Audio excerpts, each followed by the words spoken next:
My girlfriend admitted she cheated. I needed a real man, she smirked. My friends took her side. I just smiled, took my keys and left. This morning my phone blew up with 33 missed calls. Looking back, I should have seen it coming. The signs were there, scattered like breadcrumbs through the last few months of our relationship. But when you've been with someone for 3 years, you tend to give them the benefit of the doubt, at least that's what I kept telling myself. It started with small things. Sophia began working late more often, which wasn't unusual during busy seasons. But then came the new perfume I didn't recognize, clothes I'd never seen before appearing in our closet, and her phone suddenly becoming this sacred object that was never more than an arm's length away. I'm not the jealous type, never have been, but something felt off. The way she'd pull away when I tried to hug her from behind while she was texting. How she'd step out to take calls, claiming they were work-related. The constant girls' nights with people whose names I'd never heard before. Last Tuesday I was folding laundry when her phone lit up on the coffee table. A message preview from someone named Ethan popped up. Miss you already? Last night was the rest was cut off, but my stomach dropped that I didn't want to be the kind of guy who snoops through his girlfriend's phone, but the universe seemed to be screaming at me to wake up. When Sophia came home that night, I decided I had to confront her directly. She was in the kitchen making herself a smoothie as if nothing was wrong. The sound of the blender filled our apartment as I leaned against the door frame, watching her. Who's Ethan? I asked when she finally turned off the blender. Her body stiffened instantly, her shoulders tensing, but then she did something I wasn't expecting. She smiled. Not her usual warm smile, but something cold, almost triumphant, like she was waiting for me to finally realize something.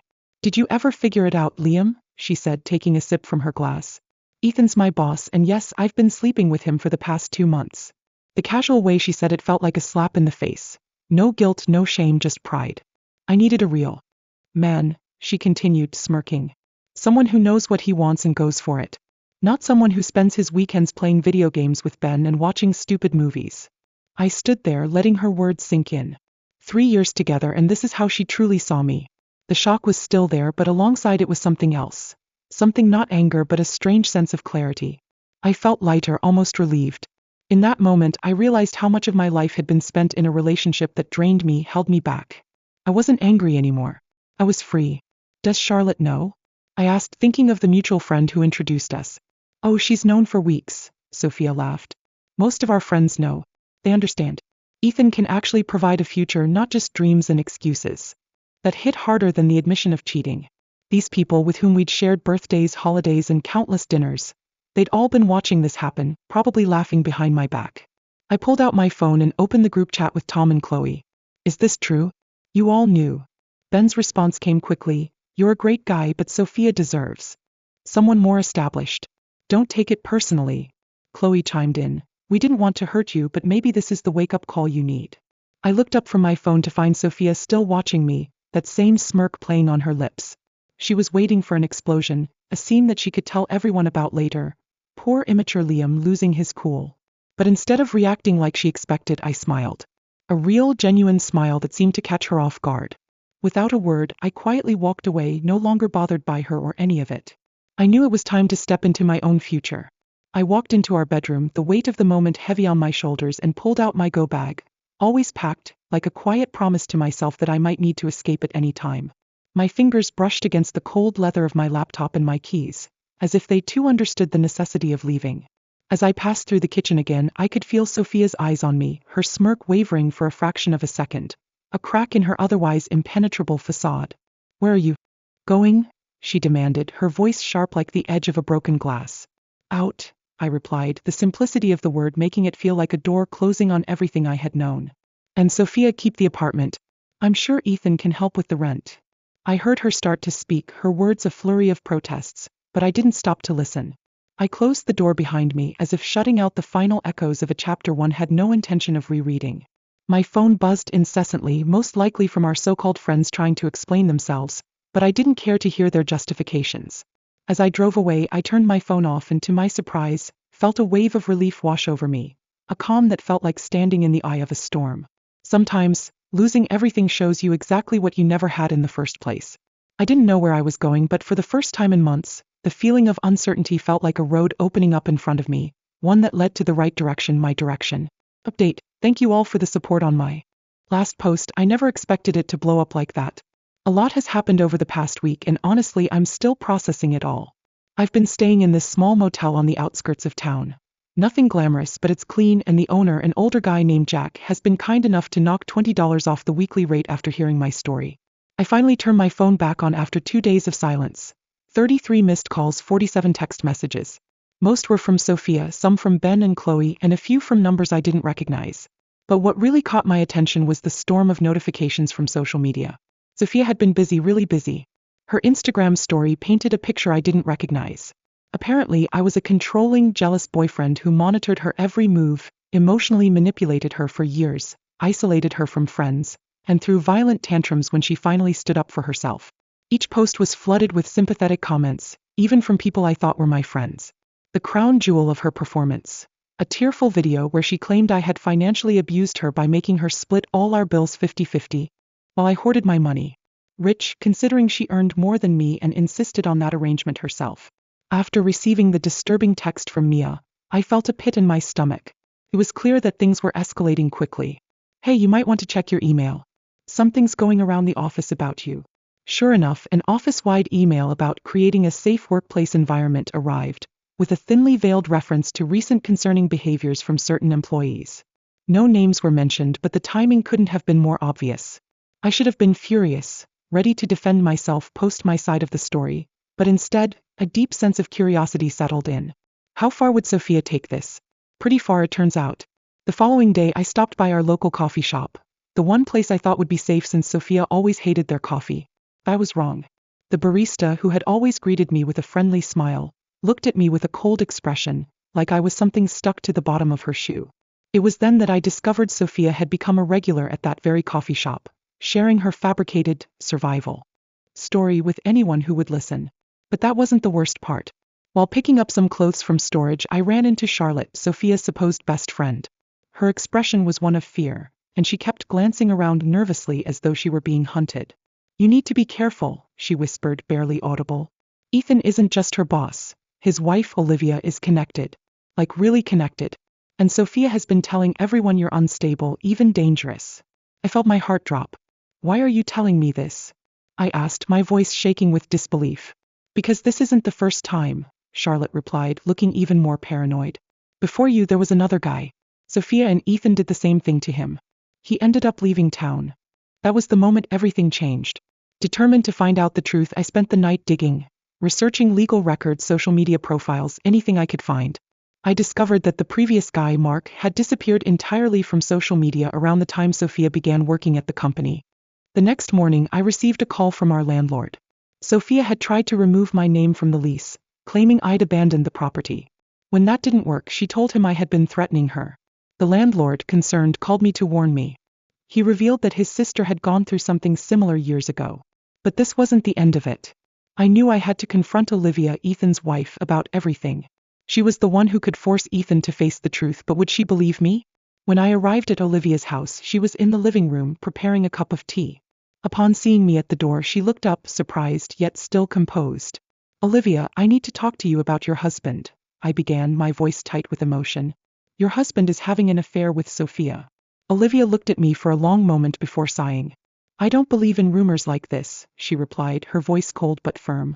"Ethan is a good husband, he's always been loyal to me." I can't believe these words are coming from someone who used to be my friend. I sense her defensiveness, the walls she had built around her heart to protect the man she trusted. But I couldn't let the truth remain hidden any longer. I pulled out my phone and showed her the photos and messages I had gathered with Mia's help. "I don't want to hurt you, but you need to see the truth. These are the messages and pictures between Ethan and Sophia." Olivia's hands trembled as she took the phone, scrolling through the incriminating images. The room was thick with tension as she paused on the damning photos. She looked up at me, her eyes filled with pain and disbelief. "I can't believe this," she whispered. "I trusted him so much." My heart ached for her, but I knew it was time for Olivia to see the truth. "I didn't want to hurt you, but you can't keep living in this lie," I said softly. "You deserve to know the truth." After a long, heavy pause, Olivia finally raised her gaze. Her expression had shifted from one of trust to heartbreak, and she spoke, her voice shaky. "Thank you for showing me the truth, even though it's brutal," she said. "I can't keep living like this." I stood up, feeling a weight lift off my shoulders. The conversation was over, and Olivia now knew the truth. But as I left, I couldn't shake the feeling that, despite how unfair everything had been, I had chosen to stand by what was right, and that was all I could do. But here's the real kicker. While all this was happening, I got a message request on Instagram from an account I didn't recognize. The profile picture was of a woman in her 40s, elegant, wearing expensive jewelry. The message was simple. I believe we need to talk about my husband and your girlfriend. Coffee tomorrow. It was signed Mrs. J. I'm meeting her in an hour. Something tells me Sophia's real man's story is about to get a lot more complicated. The funny thing is, watching Sophia spin this elaborate web of lies, seeing our friends choose sides based on nothing but her word, it's actually liberating. Every nasty post, every fake tear, every manipulated story just confirms what I already knew. I'm not losing anything worth keeping. Update 2. Sorry for the delayed update, these past 2 weeks have been wild. That coffee meeting with Mrs. J? A game changer. It turns out she had been gathering evidence for months, not just about Sophia and her husband, but about a whole pattern of behavior at the company. Remember how Charlotte mentioned the guy who left town? Well, he wasn't the first. Mrs. J had documented at least 3 similar situations over the past 5 years. Young employees getting involved with her husband, Ethan, and then helping to push out anyone who might expose them. The difference this time? Mrs. J was done playing quiet. She had texts, emails, expense reports, hell, even security footage from the company parking garage. But she wanted one final piece: public exposure. That's where the annual company party came in.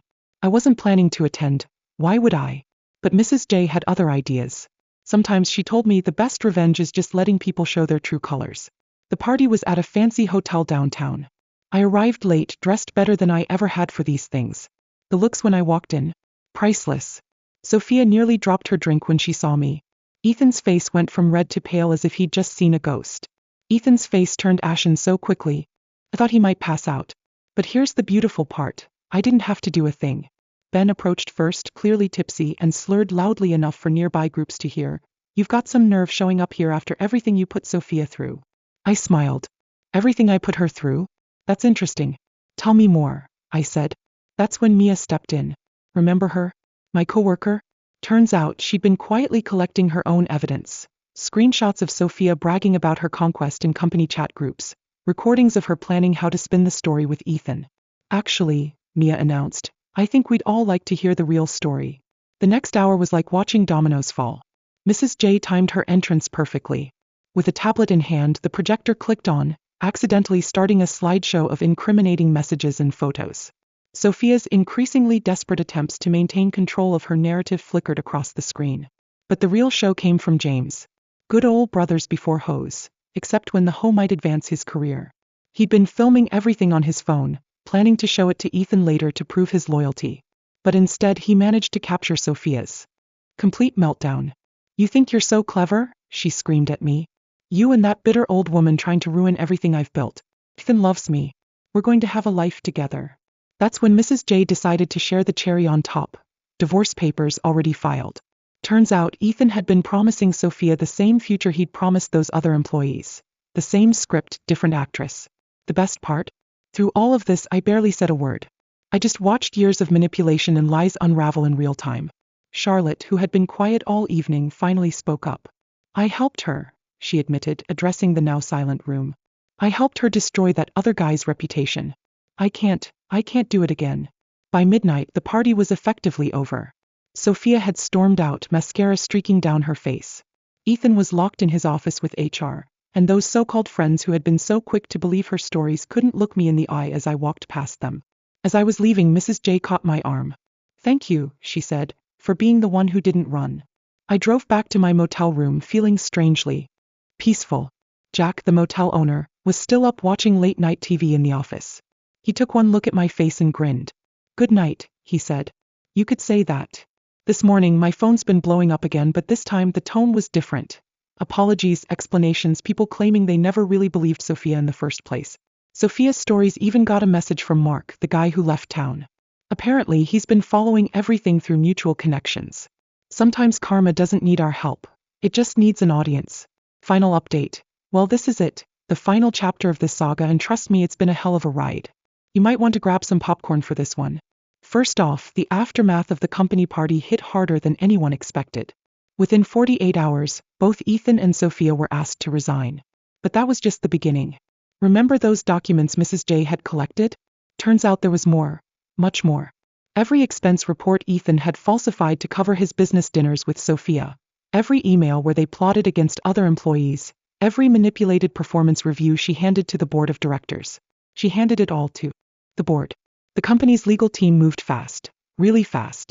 They were less concerned about the affairs and more worried about the pattern of workplace harassment and financial misconduct. Both Ethan and Sophia are now facing civil lawsuits. But here's where it gets interesting. Remember Mark, the guy who left town? Well, he came back and he brought receipts, literal and figurative. It turns out he had documented everything before he left, including the smear campaign Sophia and Ethan ran against him. He just hadn't known what to do with it all until now. Mrs. J introduced him to her lawyer and 3 days later he filed his own lawsuit. Then something beautiful happened. Other former employees started coming forward, each with their own stories, their own evidence. What started as one scandal quickly became an avalanche. Sophia tried to get ahead of it. She posted a tearful video claiming she was the real victim, manipulated by Ethan and now being persecuted. That's when Mia finally grew a spine. She posted the screenshots of their private chats. The ones where Sophia bragged about her conquests and planned how to destroy people's reputations, the ones where she mocked her victims. Last week Sophia showed up at my motel. Jack, the owner, called me at work saying, "That girl you told me about? She's making a scene in the parking lot." I took my time driving back and found her sitting on the hood of my car, mascara streaked down her face, clutching a manila envelope. "I have dirt on everyone," she said, trying to sound threatening despite her shaking voice. "If you don't help me stop this, I'll release it all." I just laughed. "Go ahead. Burn every bridge you have left. See how that works out." She threw the envelope at me. Inside were photos, screenshots, and private messages. Ammunition she'd collected over years of manipulating people, her insurance policy. I took pictures of every single page while she watched, then handed it back to her. "Release whatever you want, but first look at where your previous schemes got you." The thing about people like Sophia is they can't stand when their weapons are turned against them. She tore up the envelope right there in the parking lot, screaming about how we'd all regret this. That tantrum? Someone recorded it. It was all over social media within hours. The final blow came yesterday. Mrs. J's divorce was finalized, and guess what? She got everything, the house, the cars, most of their assets. Ethan's golden parachute from the company? Gone to pay legal fees. His reputation? Destroyed. His future career prospects? Let's just say Google is not his friend anymore. As for Sophia, last I heard she's moving back in with her parents in another state. Her social media's gone dark. Those friends who sided with her? They're dealing with their own fallout. Turns out, backing the wrong horse has consequences. Jacob tried to apologize yesterday, sent me this long message about how he should have been a better friend. I just replied with a screenshot of his old messages supporting Sophia. He blocked me. Coward. Chloe's doing damage control too. She's worried those screenshots Sophia kept might affect her own career. I almost feel bad. Almost. As for me, I just signed a lease on a new apartment. Got a promotion at work. Funny how removing toxic people improves everything. And yeah, I'm seeing someone new, taking it slow, doing it right. The best revenge isn't plotting or scheming. It's living well and letting people destroy themselves. But I won't lie, watching it all burn has been pretty satisfying. This will be my last update. Thanks for coming along for the ride, Reddit. Remember, karma doesn't need your help. Sometimes you just need to step back and let people show their true colors. What we witnessed today is just a glimpse into the countless stories shared on Reddit and across the globe. It serves as a reminder of how we all seek to understand life by sharing our experiences with one another. Through these stories, we realize that we're not alone in facing challenges. Vulnerability becomes a source of strength, and every experience holds valuable lessons if we are open to seeing them. This video is just one example of how storytelling connects us. It teaches us about the many sides of life and encourages us to embrace both the struggles and triumphs we encounter. The power of stories lies not only in their ability to entertain but also in the profound lessons they offer. Lessons in resilience, empathy, and the importance of community. We look forward to sharing more of these stories, helping us all learn and grow together. These lessons remind us that life is a journey, and the more we share, the more we grow. Thank you for spending your time with us today, and don't forget to keep an eye out for more stories coming your way. If you enjoyed this one and want to hear more, make sure to subscribe to our channel. Your support fuels our passion to keep creating the content you love. Join our community and stay tuned for even more inspiring stories. Hit the bell icon so you never miss an update. If you haven't already, please like and follow for more amazing content. Your support keeps us going, and we're committed to bringing you more thought-provoking and heartwarming stories that remind us of the importance of kindness, patience, and finding joy in the simple moments. Until next time, take care, stay curious, and keep learning from the stories that shape who we are.